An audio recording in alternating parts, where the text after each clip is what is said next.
Chapter 1. No creature has ever inspired more fascination in the sons of men than a troubled king. Anonymous. For Solomon, the fact that he was falling was not enough to concede impact with the bottom. After all, a lot could happen between now and then. He glimpsed the edge of the ridge from which his feet had separated, while his hands flailed for a bush and missed. So many things cease to matter in a freefall. It is amazing how many thoughts can flash through the mind in the blink of time. Amazing that thought is possible at all while the body is in mortal peril. And the insights, so profound. But why? Why such pearls of perception when there remains so little time to appreciate them? No matter. Save that question for another time. The more pressing issue must be addressed. Somewhere between here and the impact with the rocks below, he must devise a clever solution to the suddenly inconvenient law of gravity. Panic clawed at him. Will they call it suicide?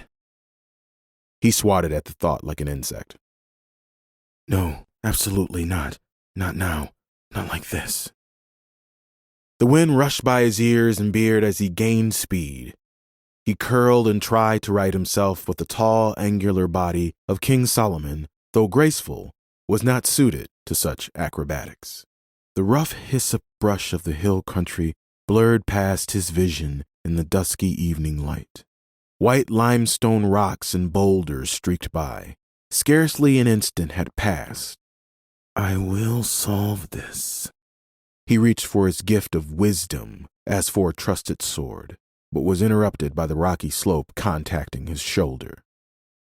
The world went tumbling, earth, sky. Wisdom, where art thou? Then time froze. The present faded into mist, and a new scene flooded his vision, invading without invitation like a pulled screen. Am I dead? A room opened before him. He recognized the scene. Suddenly, he was no longer a depressed 22-year-old king in the 6th year of his reign, alone in a strange wilderness, rapidly descending toward an uncertain fate. He was in the past. I've heard of such things, the flashing of life before the eyes of a soul facing imminent death. He was floating near the ceiling, gazing down upon a happy scene. A carefree 8-year-old boy engaged in play with a friend on the floor of his father's palace. The boy was himself, and the playmate was a girl named Hava. He saw his father, King David, nearby, heard the melodious tones of his voice wafting up as he conversed with his guest and friend, Kimim. In the corner sat Solomon's mother, Bathsheba, and her maid. He remembered the day clearly. The boy glanced up at Hava. What was life without Hava? What was the world without Hava? Hava was always there. She was as much a part of the palace where Solomon was raised as the potted palms that bordered the cool marble steps. The little blonde curl which often escaped from Hava's headscarf was dangling under her chin like a silent bell. Her eyes remained fixed on the tiny carved toy soldiers Solomon was arranging before her. It was a boy's game, an imaginary army defeating an imaginary enemy, but Hava enjoyed it just the same. As Solomon narrated it to her, her eyes wandered to and fro. Hava enjoyed all of Solomon's games, and Solomon loved her. King David leaned back and laced his fingers behind his head. These were good days for the king of Israel. Most of his troublesome enemies had been pushed back. For the first time in his tumultuous life, his kingdom was enjoying a measure of security. Even his adultery with Bathsheba, which had marked the darkest hour of his life, had been purged by the God of Israel in a surprising display of grace. The son of David's sin had died, but after David finished mourning, there came a new and surely undeserved gift. Bathsheba became David's legal wife, and 3 sons were born to them. Then came the 4th.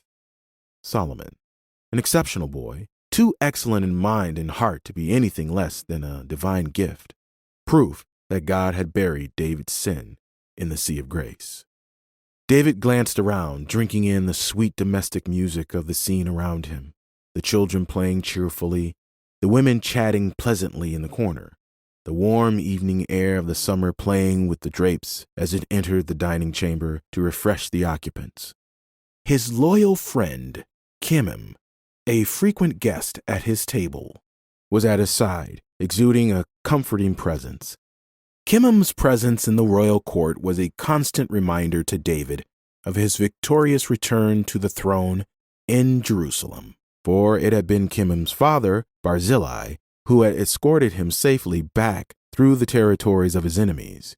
In repayment, Kimham was given a place at the king's table for life. Whenever together, David felt blessed and Kimham grateful. Kimham's voice sounded unexpectedly.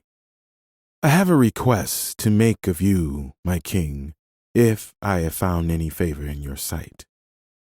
David turned to Kimham, seeing on his friend's face an expression both peculiar and intense. David placed his hand on Kimham's shoulder. "If you have found any favor in my sight? Come now, brother, we are certainly beyond such as that. What is it that you require?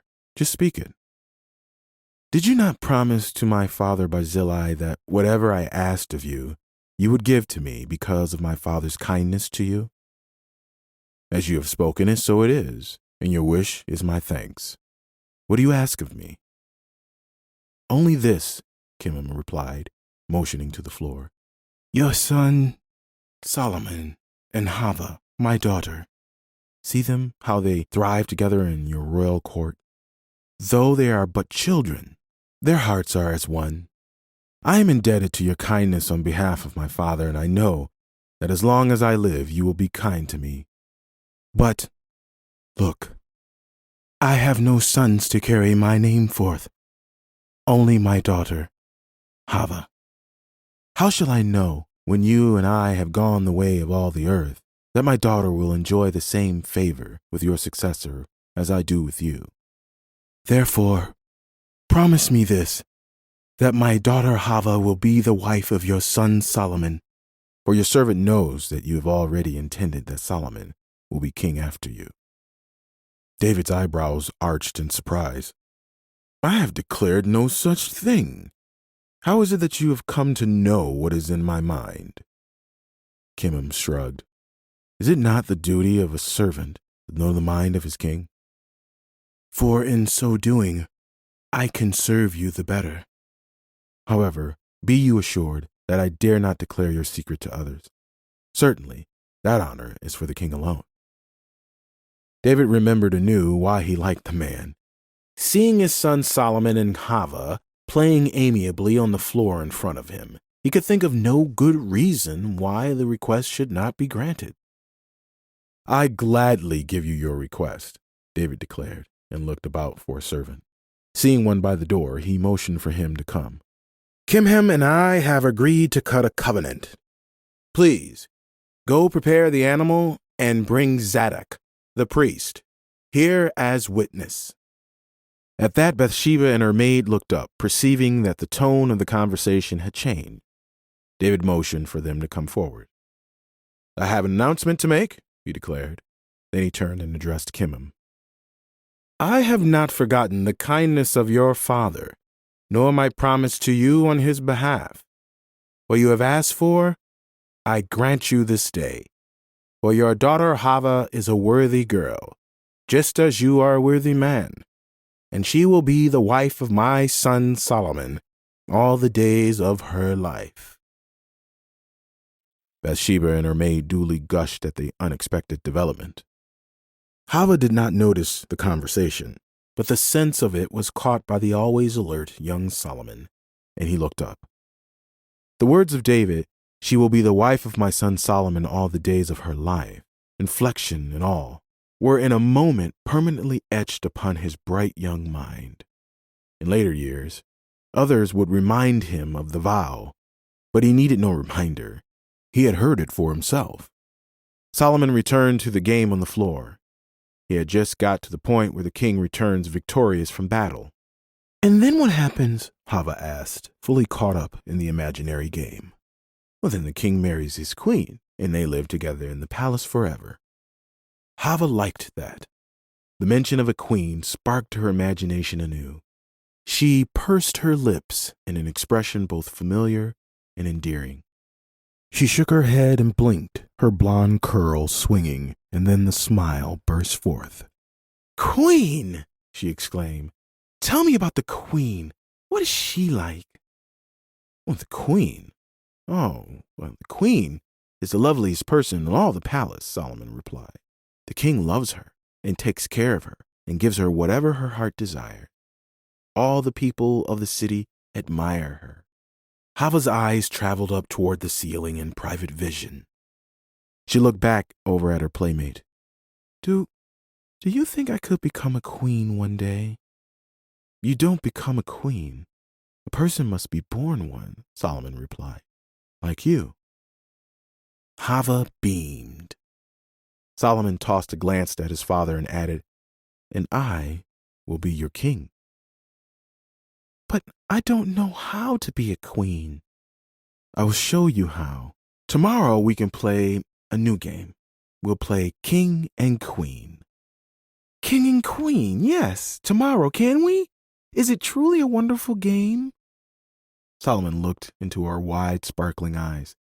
He had just invented the game, but Hava was such an agreeable spirit that he was confident anything he tried with her would work. "Oh, it's the best of all games." The scene faded to gray. Suddenly, new images flooded his vision like breaking clouds. He was now outside the palace. The scene which opened before him tugged deeply at his emotional memory. Solomon and Hava were skipping out into the garden yard. It did not take the children long to invent many variations of king and queen. They would play it while running through the courts, hiding behind pillars, skipping around the knees of nervous palace guards. Solomon remembered all of this, but the final scene made him wince in melancholy reminiscence. Solomon and Hava settled on an area in the garden as their favorite place to play king and queen.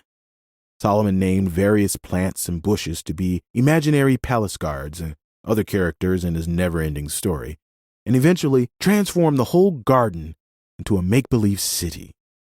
In a place by the fish pond, where the grass grew lush and green and the warm sun played upon the water, Hava and Solomon were in their palace. They would spend long hours together, never tiring of each other's company, as the warm light lingered long into the savory summer evenings. He saw his mother Bathsheba approaching. Bathsheba, noticing the rooms of the palace growing still and quiet late in the day, would go out and look for the children. There she would often find them, asleep on the grass, Hava curled up on Solomon's shoulder. Solomon saw his mother and her maid come with servants, take up the children, and carry them, asleep, back into the palace. Then he was falling again.